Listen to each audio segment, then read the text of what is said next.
आगे वापस आ गए।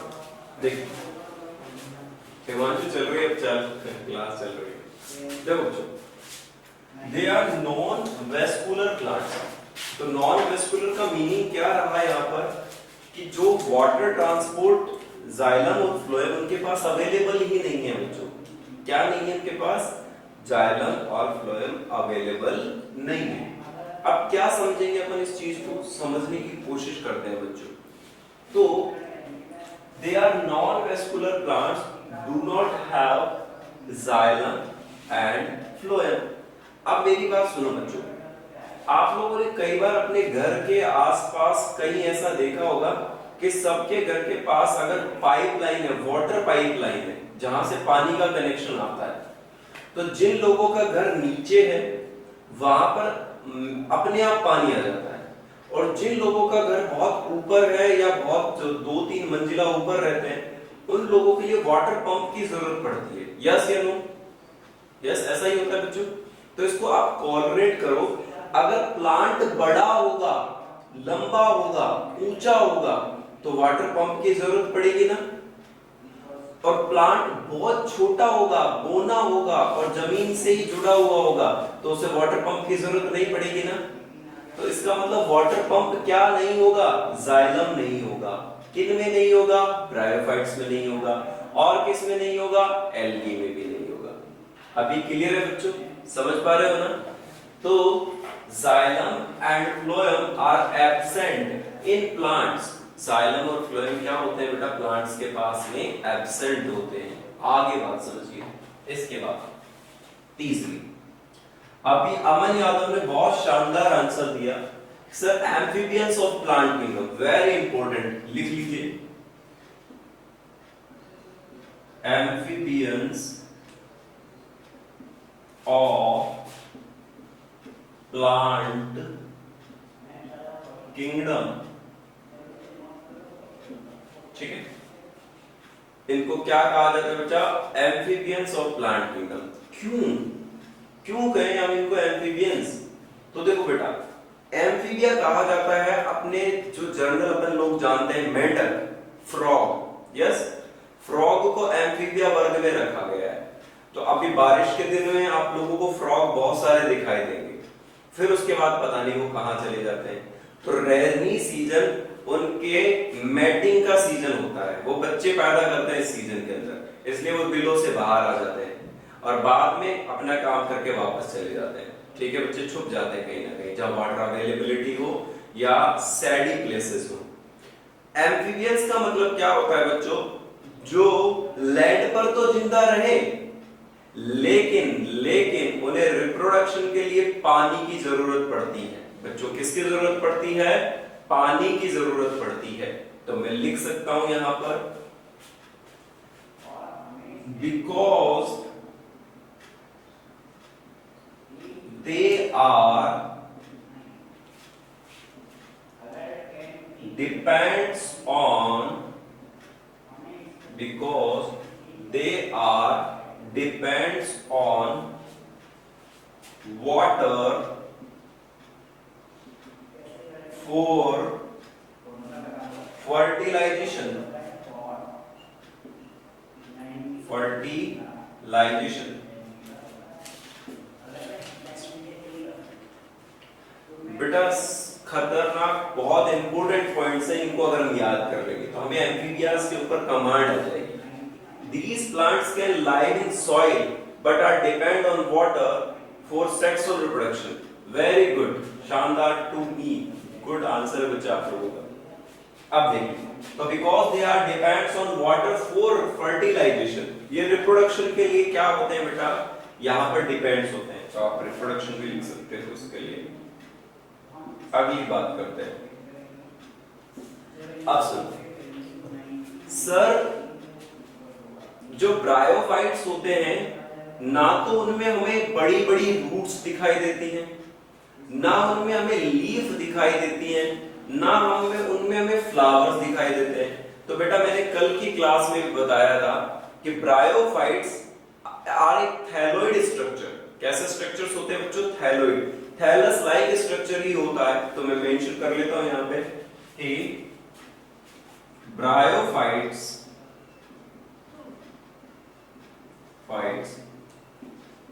are have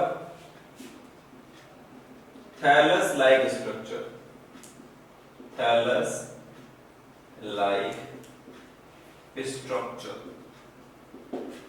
कैसा स्ट्रक्चर मिलचल का?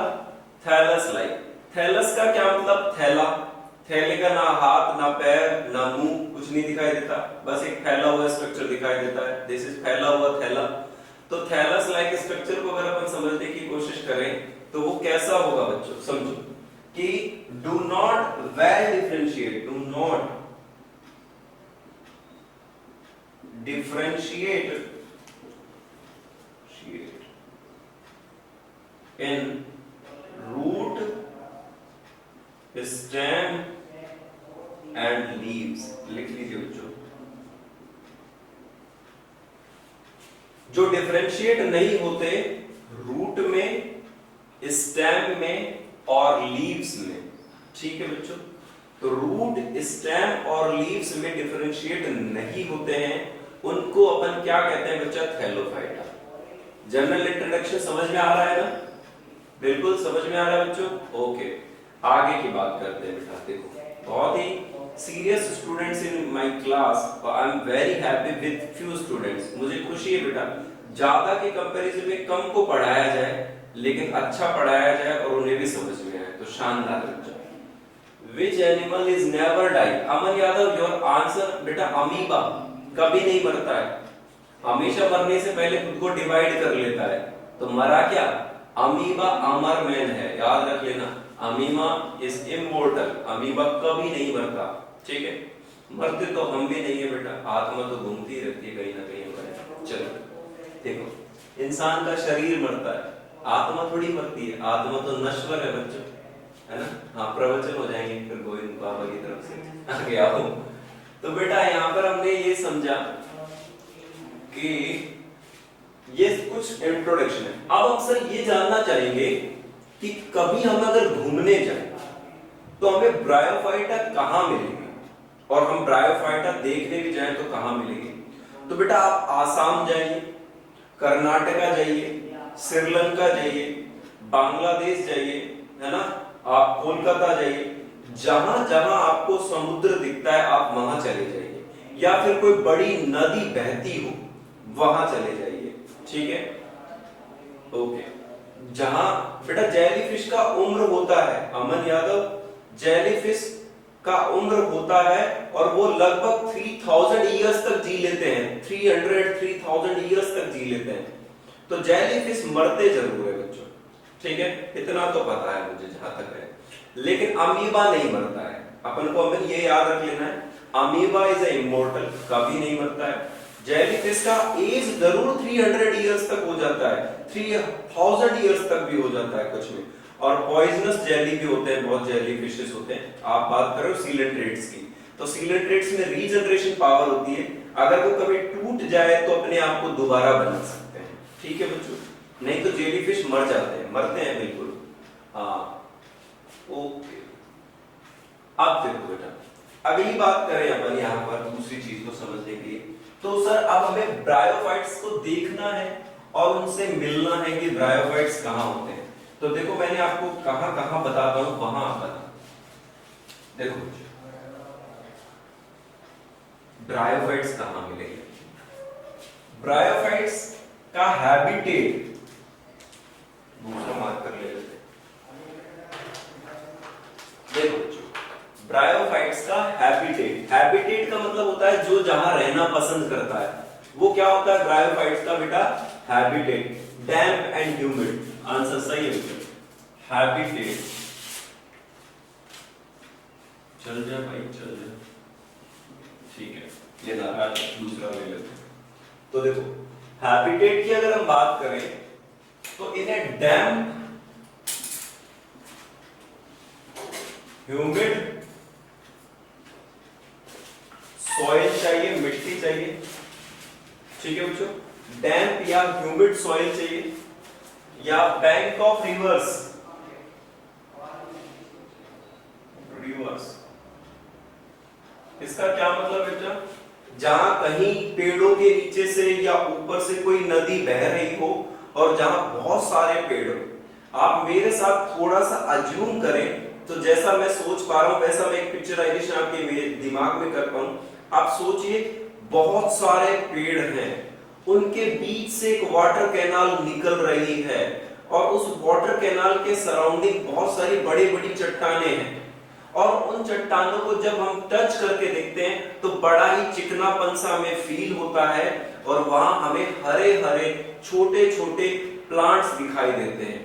और अगर हम उसे कहें तो वो एक मैट की तरह लगता है कि किसी ने कोई हरा कालीन बिछा दिया हो, ग्रीन मैट बिछा दिया हो उन पत्थरों के ऊपर। अब आप समझ पा रहे हो जो मैं कहना चाह रहा हूं बच्चों?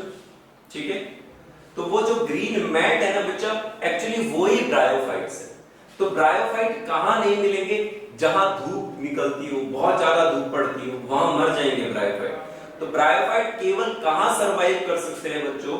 पानी के पास। किसके पास सरवाइव कर सकते हैं? पानी के पास। बिल्कुल अमन यादव, आप ब्रायोफाइटा देख रहे हो, मार्केंशिया, सेलिजेनेला, इनकी बात कर रहे हैं। ठीक है, अब देखो बच्चों, इसके साथ में डैम्प है, ह्यूमिड है, बैंक ऑफ रिवर्स है, या कुछ आपको पुराने घर मिल जाएंगे। पुराने घर का क्या मतलब है? जैसे मान लीजिए पहले आपने देखे तो बहुत सारे लोग हट यानी झोपड़ी बनाते थे और वो झोपड़ियां लकड़ी की बनाई जाती थी। कहां? हिली एरियाज पर, पर्वत पर। फिर वहां पानी वाली बारिश बहुत होती रहती है, ठंडा इलाका रहता है, तो वहां भी ब्रायोफाइटा उगाते हैं। तो ब्रायोफाइटा आपको वहां मिल जाएंगे बच्चों, आप देख सकते हो। ठीक है, गॉट इट? क्लियर है ना बात? मजा आ रहा है बेटा ब्रायोफाइटा से मिलने का? चलिए आगे आओ। अब आगे क्या समझेंगे अपन? सर ब्रायोफाइटा की स्टडी किसने की और ब्रायोफाइटा की स्टडी को क्या कहते हैं? जैसे हम एल्गी की स्टडी जब पढ़ के आए तो हमें कुछ पता चला कि एल्गी की स्टडी को एल्गोलॉजी या फाइकोलॉजी कहा जाता है। यही आप बात है बेटा। प्लांट्स की स्टडी को हम बॉटनी कहते हैं। क्या कहते हैं बच्चों? बॉटनी कहते हैं। तो अब इसको हम समझने की कोशिश करें तो यहां पर, तो सर ये कैसे होगा? देखिए बच्चों, तो डैम्प या ह्यूमिड सॉइल या बैंक ऑफ रिवर्स, पहली बात तो इतनी हो गई। आगे की बात पर आते हैं बच्चों। ओके ओके, अब सुनो मेरे बच्चों कि सर जो ब्रायोफाइट्स होते हैं वो ब्रायोफाइट्स की स्टडी को ब्रायोलॉजी कहा जाता है। तो लिखिए मेरे साथ, द स्टडी ऑफ, ये भी खत्म, the study of, yes, the study of bryophyta is known as, the study of bryophyta is known as bryology। क्या कहा जाता है बच्चों? Bryology, bryology. ठीक है, अच्छा ठीक है सर। आपने बताया था कि एल्गी का भी कोई फादर था बच्चों। फादर ऑफ एल्गोलॉजी किसे कहा जाता? F.E. फ्रिश को कहा जाता था। तो यहां पर हमें पता करना है कि फादर ऑफ ब्रायोफाइटा भी किसे कहा जाता है। ये बड़ा गर्व की बात है कि यहाँ पर सबसे बड़ा फेमस नाम आता है इंडियन साइंटिस्ट का, जिनका नाम है श्री राम कश्यप, SR कश्यप। ठीक है बच्चों, जिन्होंने ब्रायोफाइट्स पे बहुत डिटेल्ड स्टडी की। तो आई होप फ्यूचर में आप में से भी कोई ना कोई ऐसा साइंटिस्ट निकलेगा। बिल्कुल निकलेगा, निकले तो भाई मेरे से जरूर मिल लेना एक बार, है ना? ठीक है, खुशी होगी मुझे। तो देखो उनका क्या नाम था बेटा? Father of bryology. तो फादर ऑफ ब्रायोलॉजी, उनका नाम बेटा SR कश्यप या श्री राम कश्यप कर सकते हो आप बच्चों। मैं शॉर्ट में दे दूं SR कश्यप, कश्यप।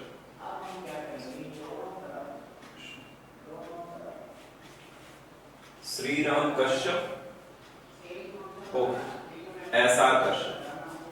और who is an OP younger, ये बेटा वहां पे पढ़ाएंगे, वहां पढ़ेंगे अपन यंगर, अमन यादव एल्गी के अंदर। ठीक है, यंगर, ओके हाँ। तो ये Indian scientist SR Kashyap, okay.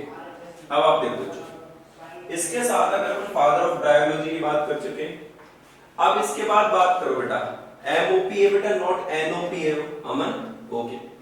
अब देखो सुनो बच्चों, ऐसा आकर्षण की बात हो गई। अब हम क्या करें सर, ब्रायोफाइटा को कितने भागों में बांटा गया है, जैसे याद करो एल्गी को 3 पार्ट्स में डिवाइड किया गया था, ग्रीन एल्गी, ब्राउन एल्गी और रेड एल्गी। याद आ रहा है बच्चों? ठीक है, तो रेड एल्गी कौन कौन सी थी? पॉलीसाइफोनिया, पोरफायरा, जिलीडियम और ग्रेसिलेरिया, यही थी ना, पी स्क्वायर जी स्क्वायर, ओके। ब्राउन एल्गी कौन सी थी? Self defence. याद आ रहा है बच्चों आपको? याद आ रहा है क्या? सेल्फ डिफेंस क्या था बताओ? किसी को नहीं पता, सब याद नहीं कर रहे। एक्टोकार्पस, लैमिनेरिया, याद करो बेटा।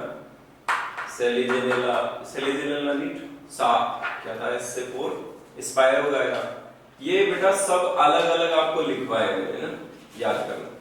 आगे की तरफ आओ बच्चों, तो यहां से हम जब देखते हैं ब्रायोफाइटा को 2 कैटेगरीज में डिवाइड किया गया है। कितनी कैटेगरी में डिवाइड किया गया बेटा? 2 कैटेगरीज में, लिवरवर्ट्स और मोसाजी।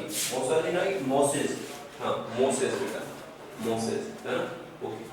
तो यहां पर अपन देखेंगे bryophytes can be divided into 2 parts. आइए बच्चों, तो उसको कैसे समझेंगे बच्चों? देखो लिवरवर्ट्स और मोसेस बिल्कुल सही है। ब्रायोफाइट्स फाइट्स 2 पार्ट्स में डिवाइड किया, लिवरवर्ट्स, लीवरवर्ट्स और एक होते हैं बच्चों मोसेस, ठीक है? यस, ठीक है सर। ये लीवर तो सुना सुना लग रहा है, आपके पास है ना, मेरे पास भी एक लीवर, ठीक है बच्चों। तो जिनका पास लीवर वर्ड्स है, लीवर वर्ड्स का मतलब होता है जो लीवर शेप के हो। आपको मार्किंशिया दिख रहा है आपकी कॉपी में, किताब में, सॉरी आपकी एनसीईआरटी में आपको मार्किंशिया दिख रहा होगा, तो देखो उसका कुछ शेप ऐसा ही लग रहा होगा बच्चों। हाँ सर, ऐसा ही लग रहा है बच्चों, ऐसा ही लग रहा है। तो ये कुछ थोड़ा थोड़ा लीवर से रिलेटेड नहीं है? हाँ प्रभु दिख गया, बिल्कुल दिख गया सब। हाँ, तो ये थोड़ा थोड़ा किससे रिलेटेड है बच्चों? लीवर से रिलेटेड है, लीवर जैसे शेप का रिलेटेड है, इसलिए इसको क्या कह रहे हैं अपन? लीवर वर्ड्स कह रहे हैं, है ना, ओके।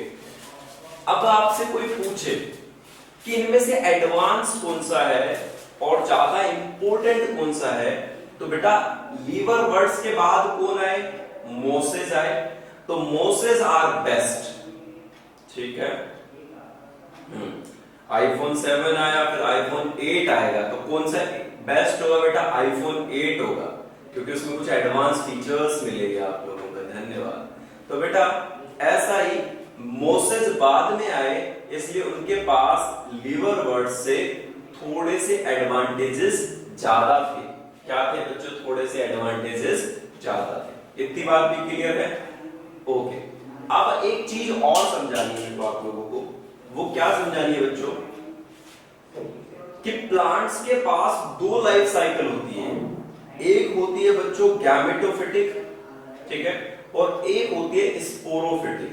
तो ये कौन से प्लांट्स हैं? गैमेटोफिटिक है या स्पोरोफिटिक है, N या 2 है? तो चलो इस कहानी को और थोड़ा सा समझ लेते हैं, जिससे हमारा और एक कॉन्सेप्ट क्लियर हो जाएगा। आइए बच्चों, तो देखो सबसे पहले क्या समझने वाले हैं, तो ये हैप्लॉइड कैसे है?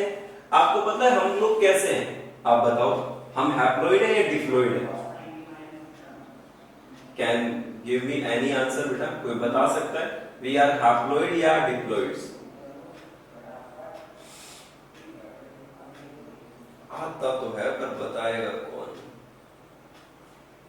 ठीक है बेटा, हम डिप्लॉइड सेल है। कैसी सेल है हम? डिप्लॉइड सेल है। आपकी हर एक सेल में कितना नंबर ऑफ क्रोमोसोम है? 2n है ना, कितना है?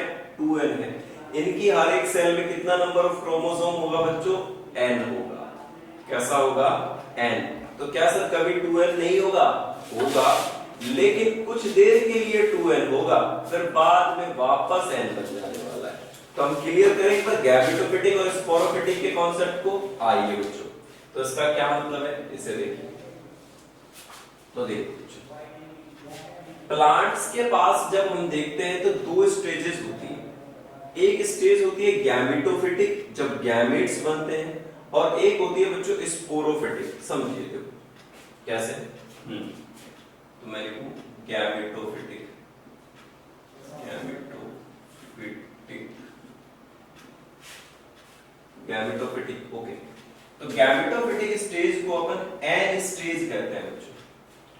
क्या कह रहे हैं उसको अपन? एन स्टेज कह रहे हैं। तो जो एन स्टेज है इससे बनती है स्पोरोफिटिक।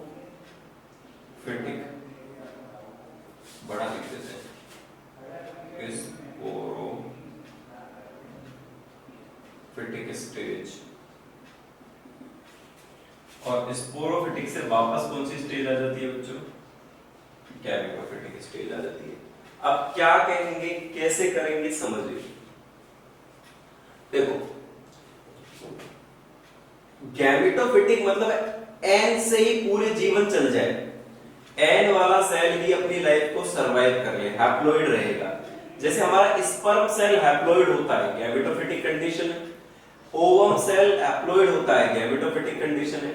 लेकिन जब स्पर्म ओवम सेल के साथ मिल जाएगा तो कैसा सेल बनाएगा बेटा? जाइगोट। बोलो मेरे साथ, क्या बोलेगा?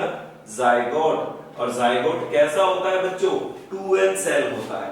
तो देखो एल्गी ब्रायोफाइटा में हम जो मोस्टली स्टेज देखते हैं वो देखते हैं बेटा गैमेटोफिटिक, गैमेटोफिटिक। तो यानी इनकी मेन लाइफ जो होती है, मेन लाइफ जो होती है वो कैसी होती है बच्चों? हैप्लॉइड होती है। कैसी होती है? हैप्लॉइड होती है, हैप्लॉइड। इतना याद रह जाएगा बच्चों, क्या रहेगा? हैप्लॉइड रहेगी। देखो समझ में आ गई ये बात? आपको समझ में आई कि नहीं आई? आ गई ना बच्चों? ठीक है। तो हैप्लॉइड। आपकी कोई पूछे कि मेन बॉडी कौन सी है, आंसर करना डिप्लॉइड। कैसे हैं हम? डिप्लॉइड है। एल्गी ब्रायोफाइटा कैसे हैं? हैप्लॉइड है। एंजियोस्पर्म जिम्नोस्पर्म कैसे हैं? डिप्लॉइड है। ठीक है बच्चा, ये अल्टरनेशन ऑफ जनरेशन कहलाता है। इसको क्या कहते हैं? Alternation of generation.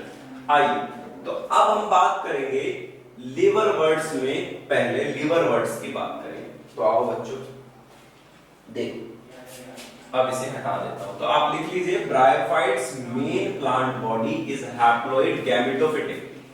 जितने लोगों ने लिख लिया शानदार है बच्चा। Liver words main plant body is haploid gametophytic.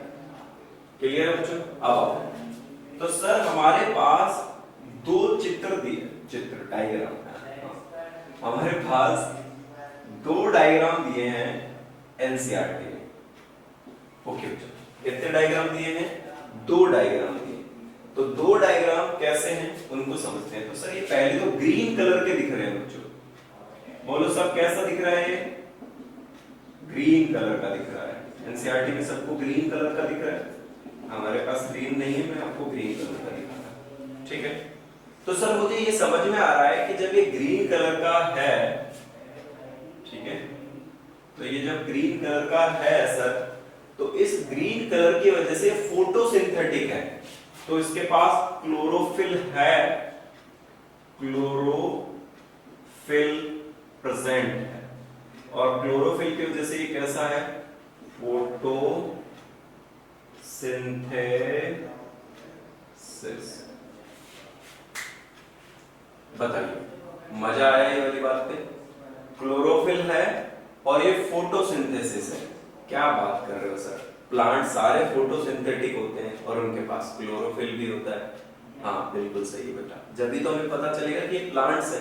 ठीक है, अब कुछ नई बात करते हैं। तो आपको एक छतरी दिख रही है इसमें, सांप वाली नहीं, इसी की छतरी। हाँ एक छतरी है, ठीक है। एक उल्टी छतरी है और एक सीधी छतरी है। थोड़ा सा गोल करके फरमाओ, है ना? ऐसा होता है ना, लड़कों के बाल फैले वैले से हुए रहते हैं, लड़कियों के थोड़े सवरे हुए से रहते हैं।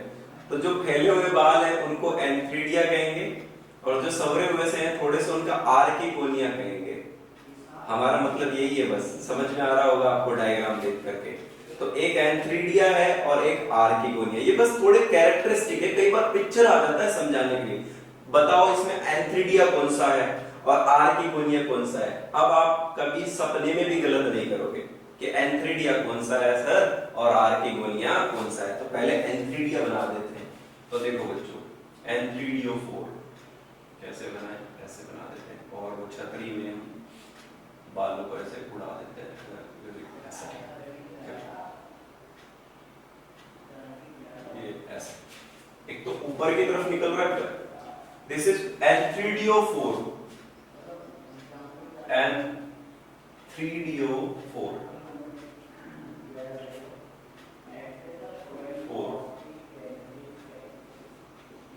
एंथ्रीडियोफोर।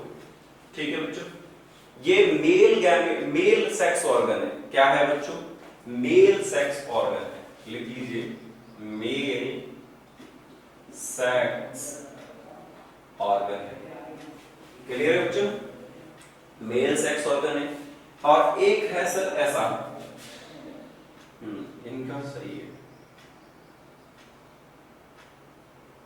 ये देखो, ओके। तो इसमें आपको ये छतरी नीचे की तरफ दिख रही है, एक में छतरी ऐसे लग रहा है हवा चल रही है और उड़ गई, ऐसा ही बिल्कुल लग रहा है। Sir please tell me, okay. अब मैं इस पे बाद में बात करेंगे, कितना अच्छा टॉपिक चल रहा है, तुम क्या टेस्ट उस पे बाद में बात करेंगे। अभी देखो, तो यहाँ पे हमने, आप देख रहे हो आप लोग, एक छतरी ऐसे लग रही है जैसे हवा आती है बारिश में, हम छतरा अम्ब्रेला लेके निकलते हैं और हवा बड़ी तेज होती है तो छतरी उल्टी हो जाती है, कई बार होती है। तो वैसा ही स्ट्रक्चर लग रहा है ये एंथ्रीडियोफोर। और अगर आप इसमें अम्ब्रेला को देखो तो जब हवा नहीं चल रही है, जब हम अम्ब्रेला को यूज कर रहे हैं तो वो ऐसा रहता है। इसको कहोगे बेटा आर्किगोनियोफोर,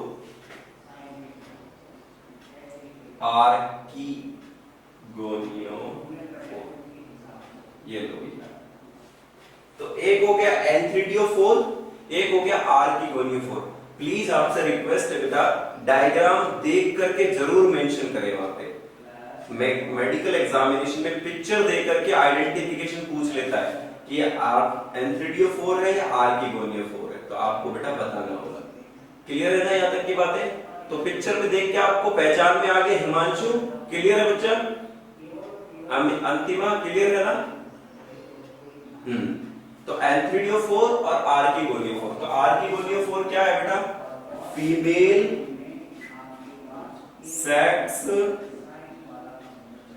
ऑर्गन। तो इसको क्या कह दिया है अभी हमने? फीमेल सेक्स ऑर्गन कह दिया है। ओके, आगे की बात करते हैं। देखो बच्चों, अब हम क्या बात करेंगे आगे इसके साथ। देखो बच्चों, तो एंथ्रीडियोफोर और आर्किगोनियोफोर, तो एंथ्रोजोइड्स बनेंगे और इसमें एग सेल बनेगी। लेकिन इसके नीचे स्ट्रक्चर्स में आपको कुछ छोटी छोटी रूट्स दिखाई दे रही है क्या? हाँ सर, देखो डायग्राम के जस्ट नीचे ऐसी छोटी छोटी रूट्स दिखाई दे रही है, बिल्कुल दिख रही है, छोटी छोटी रूट्स हैं बच्चों।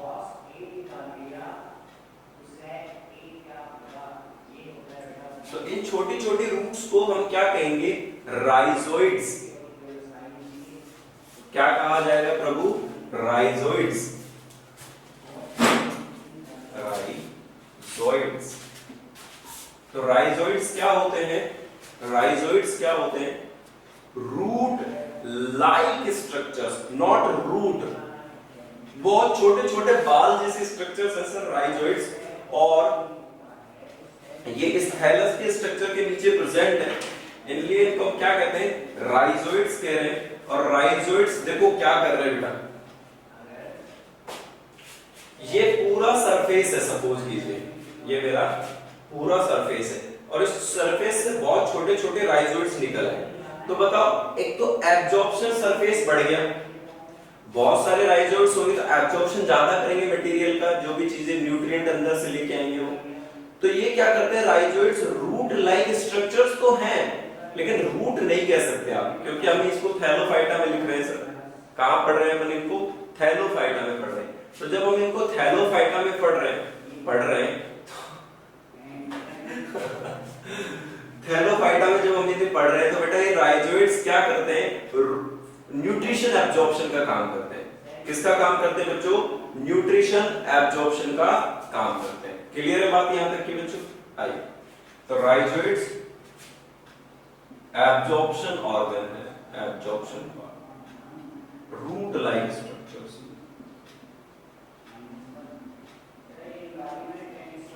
रूट लाइक स्ट्रक्चर्स कैसे स्ट्रक्चर्स है बच्चों? ये रूट लाइक स्ट्रक्चर्स है और इन रूट लाइक स्ट्रक्चर से एब्जॉर्प्शन किया जाता है। सर डायग्राम बुक का ड्रॉ करना है? हाँ बिल्कुल बेटा, बुक से आप डायग्राम ड्रॉ कर सकते हो अंतिमा।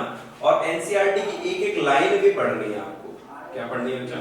हाँ, एक एक लाइन पढ़नी है।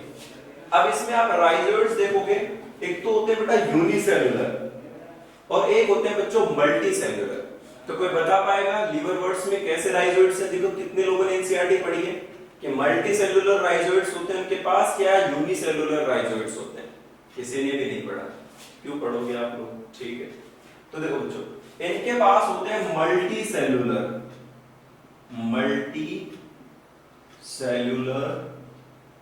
राइजोइड्स। लिखो बच्चों, कैसे सेल्युलर राइजोइड्स है सर इनके पास? Multicellular. मल्टी सेल्युलर का मतलब क्या हुआ है? एक से ज्यादा सेल मिलकर के इनको बनाती है। और मोसेस में आप देखोगे बच्चों यूनिसेल्युलर राइजोइड्स, जिसमें केवल एक ही सेल मिलकर के राइजोइड्स को बनाती है। क्लियर है बच्चों? मल्टी सेल्युलर राइजोइड्स कहां देखने को मिलेंगे? ब्रायोफाइट्स में। ब्रायोफाइटा के भी किस वाले पार्ट में? लीवरवर्ट्स में। मल्टी सेल्युलर कहां देखने को मिलेंगे? लीवरवर्ट्स में। और यूनिसेल्युलर कहां देखने को मिलेंगे बच्चों? मोसेस में। क्लियर है बात यहां तक की? तो इस तरह से अपन यहां पढ़ेंगे। ये जो बेटा दोनों आपके डायग्राम्स हैं, ये मार्केंशिया के डायग्राम है बच्चों। किसके डायग्राम है? मार्केंशिया के डायग्राम है, जिसके ऊपर आप और चीजों को समझ सकते हो। ठीक है, कल के लिए आपके लिए छोटा सा एक होमवर्क दे रहा हूं। ब्रायोफाइटा की शुरुआत जहां से हुई है बच्चों, उसको लेकर के मोसेस तक पूरा एक बार अंडरलाइन करके पढ़ लीजिए पेंसिल से। आराम से समझने की कोशिश करना। अगर कोई चीजें समझ नहीं आती तो you can ask me. Diagram copy में मेंशन करो और बेटा रेगुलर चीजों को समझने की कोशिश करो। ज्यादा से ज्यादा तो आपको वो समझ में आएंगी। ब्रायोफाइटा बहुत इंटरेस्टिंग है और काफी अच्छे से समझ में आएगी। ठीक है बच्चा, आज के लिए इतना ही। Thank you so much. Goodbye. कल मिलेंगे।